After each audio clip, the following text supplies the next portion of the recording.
So ఈరోజు మనం వాక్య రకాలతో మేము ముందుకు వచ్చేసామండి. సో వాక్యాలు రకాలతో వచ్చేసామండి. సో ఆ వాక్యాలు ఏంటి, రకాలు ఏంటో ఈరోజు చూద్దాం. ఫస్ట్ ప్రశ్నార్థక వాక్యం అండి.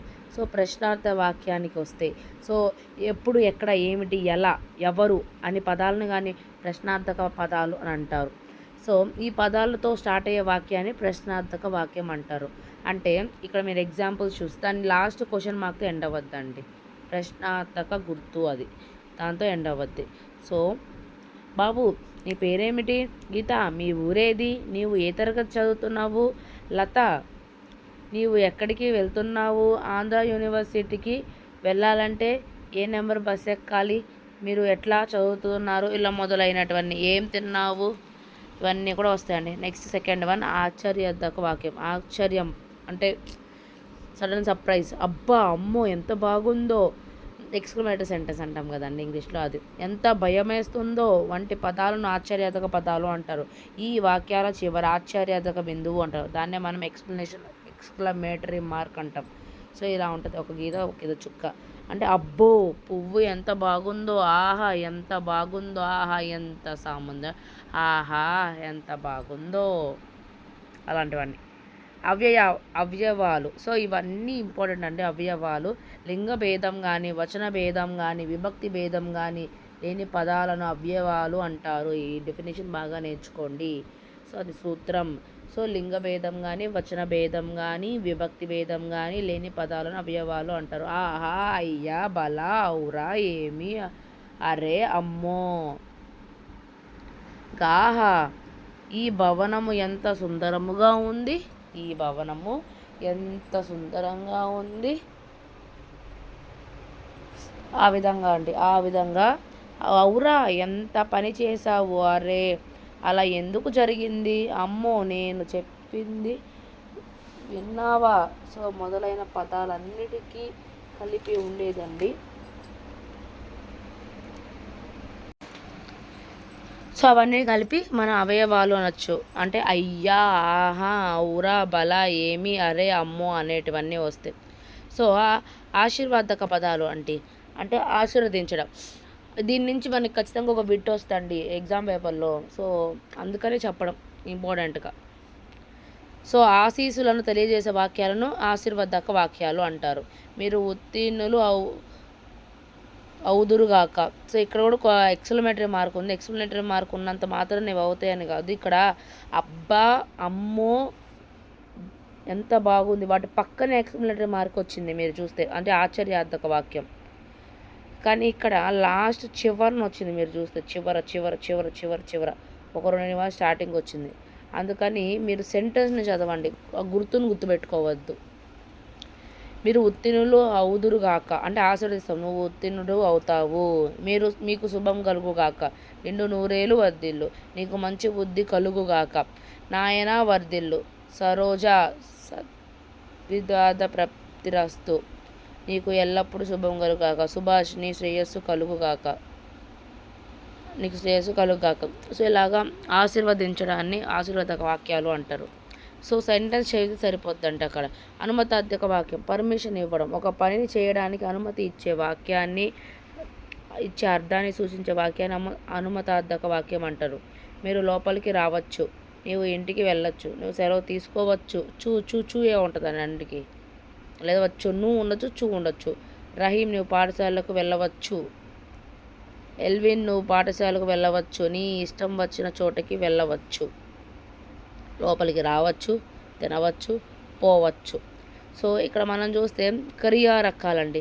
సో మనము క్రియా రకాల్లో 3 రకాలు అనుకుంటామండి. క్వాదార్థకం, శత్రార్థకం, ఛేదార్థకం. క్వాదార్థకం, శత్రార్థకం, ఛేదార్థకం. సో క్వాద, శత్ర, ఛేదార్థకాలు.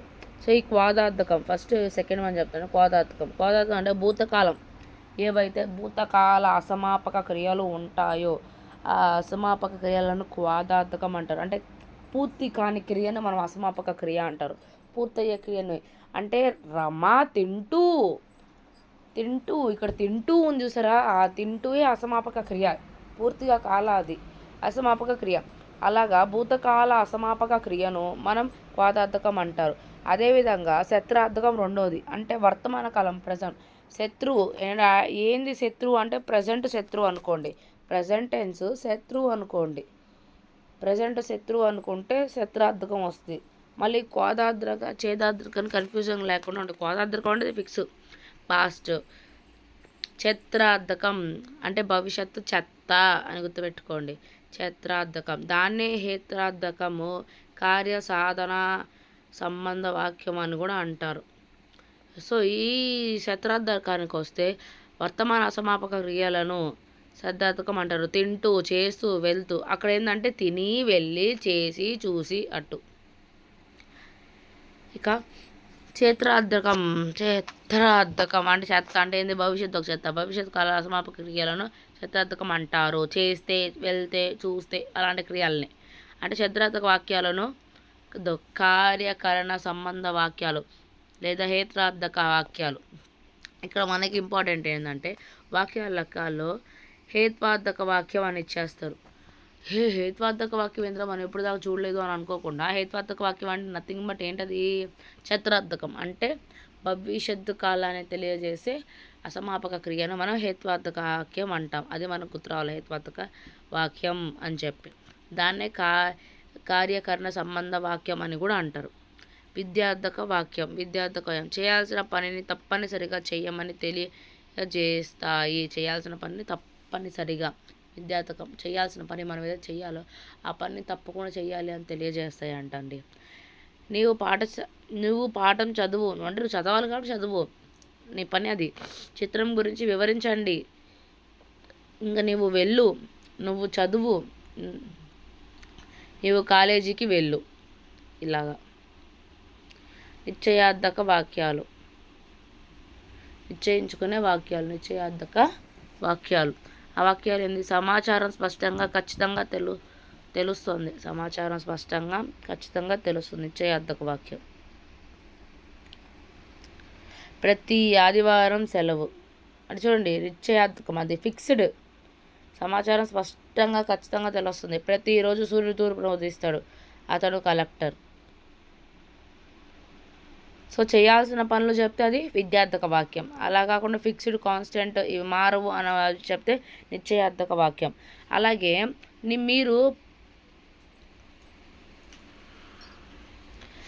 నీరు పల్లెమునకు ప్రవహిస్తాయి, భూమి సూర్యుని చుట్టూ తిరుగుతుంది, ఇవన్నీ ఫిక్స్డ్.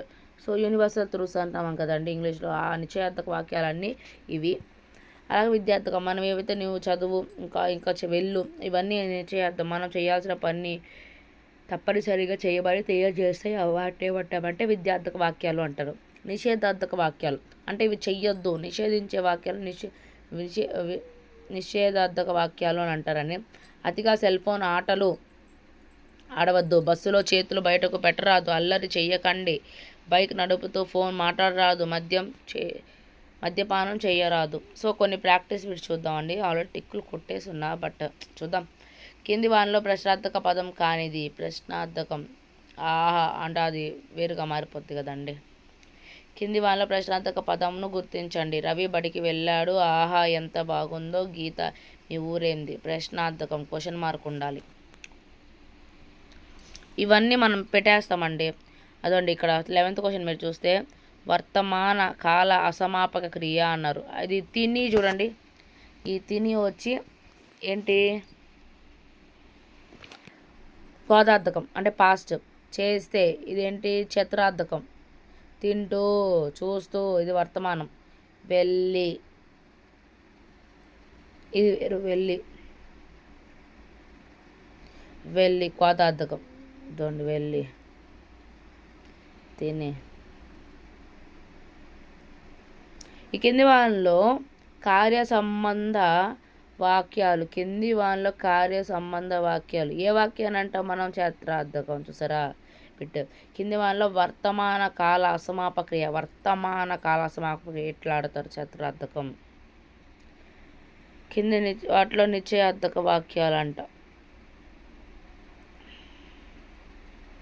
నిశ్చయించుకోవడం. నిరూపణ నిశ్చయార్థకం అంటే యూనివర్సల్ ట్రూత్స్. గ్రహాలు సూర్యుని చుట్టూ తిరుగుతాయి, అతను కలెక్టర్. ఇవన్నీ అల్లరి చేయకండి నిషేధార్థకం.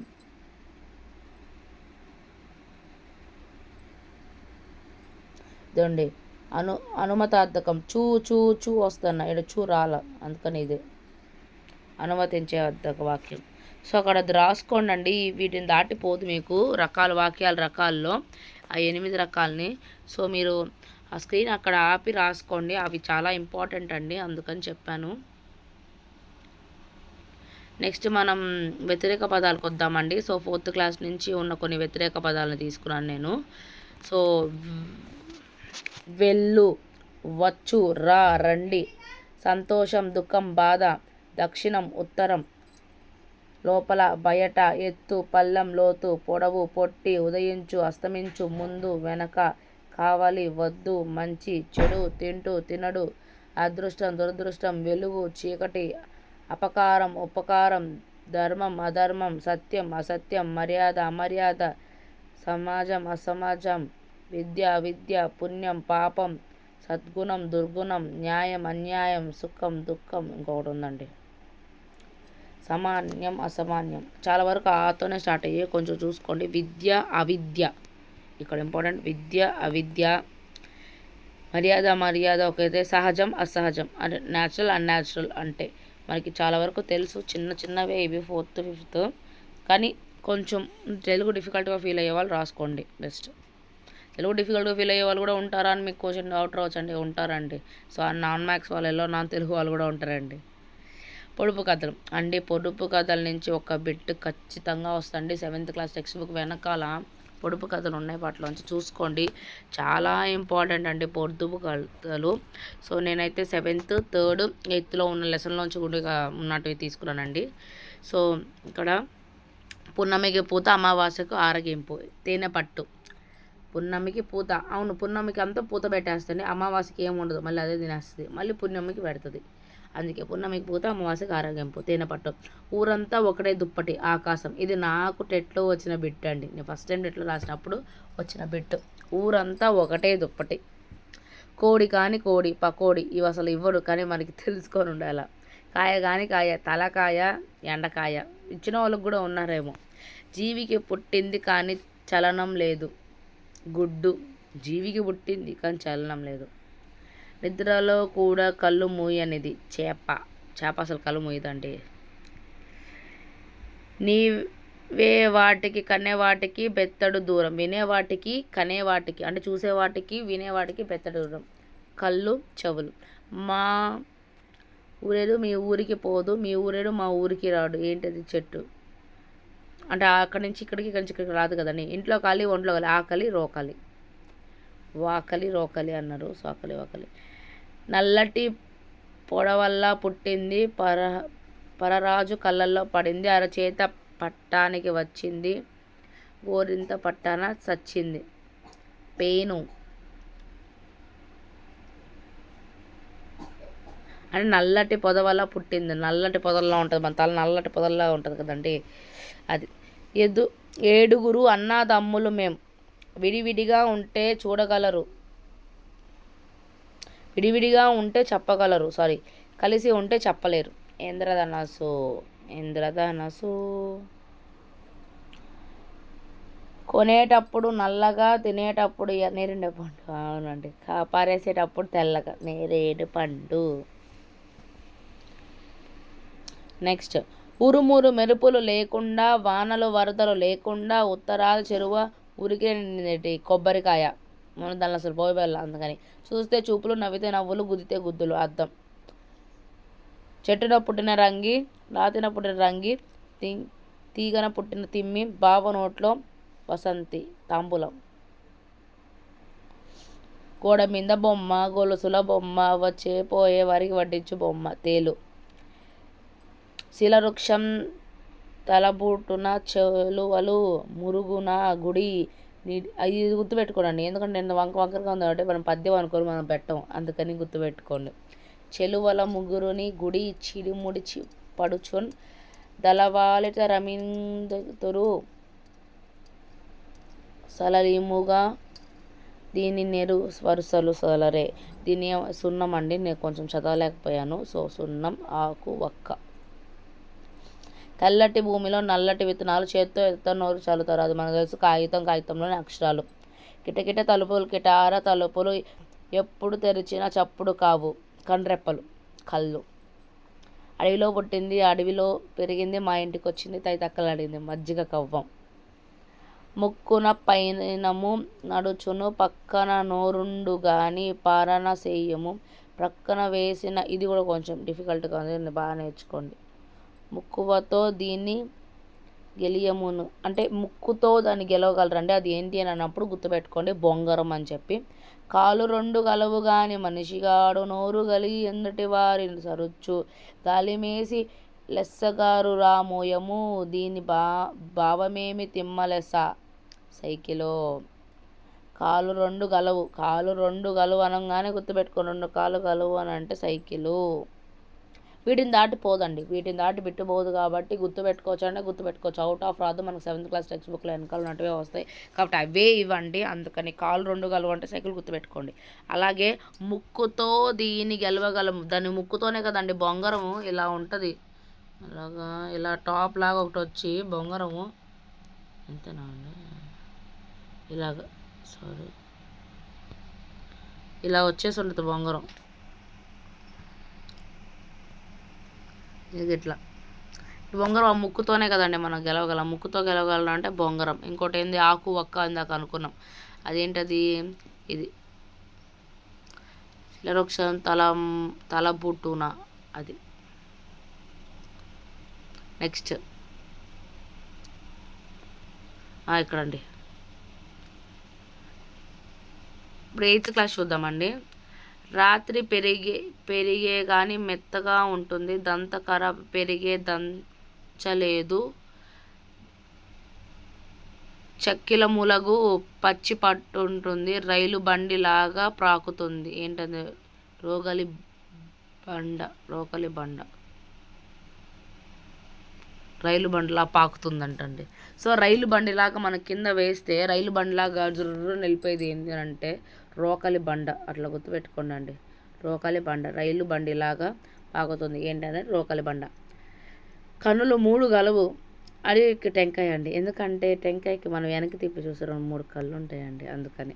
కళ్ళు 3 గలవు కాదు త్రినేత్రుండు అంటే త్రినేత్రుడు కాదు అని. పక్షి కాదు చెట్టు పైన ఉండు, జలము దాల్చియందు జలము కలిగి ఉంటుంది అండి. నీల మేఘండుగాడు దీని భావమేమి తిరుమలేశ. అంచిత ఈ తెలుగు కొంచెం అట్టే ఉంటుందండి, మనం చదివేదానికి అలాగే ఉంటుంది. అంచిత చతుర్జాతుడు పంచమ వర్గమున నెగ్గి ప్రధాన తనుషున్ గాంచి త్రివ్రం ఇక్కడ నుంచి ద్వితీయంబు దాటి వచ్చున్. భూమి నీరు అగ్ని వాయువు అంటే ఇంత పెద్ద అడగదు, ఒకవేళ ఎంత పెద్ద వస్తే ఇక్కడ భూమి అగ్ని వాయువు ఆకాశాలు పెట్టేసుకోవచ్చండి. ఇంకా 3rd క్లాస్ నుంచి అండి. 3rd క్లాస్లో మనకు ఒక లెసన్లో వస్తాయి పొడుపు కథలు. సో వాటిని ఇక్కడ తవ్వే కొద్దీ పెరిగేదేమి గొయ్య, 100 చిలకలకు ఒకటే ముక్కు, పల్లగుత్తి. 100 చిలకలు అంటే 100 చిలకలు ఒకటే గుత్తి అంటే పల్లగుత్తి. మా నోట్లో పళ్ళు కదండి, పల్లగుత్తి అంటే ద్రాక్ష అలాంటివి. బెండి గొలుసు వేయడమే కానీ తీయలేం, ముగ్గు ఇంట్లో కాలి ఒంట్లో కాలి, రోకలి ఆకలి. అక్కడ వాకలి అని ఇచ్చారు, ఇక్కడ రోకలి ఆకలి. పచ్చ చొక్కా వాడికి చొక్కా విప్పుకొని నూతిలో పడ్డాడు. అదేంటి అరటిపండు అంటే పచ్చ చొక్కా వాడు అరటిపండు గ్రీన్గా ఉన్నప్పుడు మనం తీసేసి తొక్క మన కడుపులో వేసేస్తాం కదండి, అది నూతి, అందుకని అరటిపండు. సో తవ్వే కొద్ది పెరిగేదేమి గోతి, ఈ పల్లగుత్తి, వెండి గొలుసు, ఆకలి రోకలి, ఇవి అన్నీ ఇంపార్టెంట్ అండి. ఇది 5 ఇంపార్టెంటే. సో రాసుకోండి, సో ప్రాక్టీస్ చేయండి, సో చెప్పించుకోండి, ఏమైనా ఉంటే ఇంపార్టెంట్ వస్తాయండి. సో మనం వీడియో ల్యాగ్ అవుతుంది, సో అంటే ల్యాగ్ అంటే 19 minutes అయిపోయింది. సో ఇంకా మనం జాతీయాలకి రాలేదండి. సో ఇప్పుడు ఈ జాతీయాలు నేను నెక్స్ట్ టాపిక్గా మీకు డిస్కస్ చేస్తానండి. సో ఎందుకంటే ఇప్పటికి ఆల్రెడీ ల్యాగ్ అయింది, సో అందుకని ప్లీజ్ మా ఛానల్ సబ్స్క్రైబ్ చేసుకోండి, లైక్ చేయండి, షేర్ చేయండి. థ్యాంక్ యూ ఫర్ వాచింగ్ అండి. Please subscribe.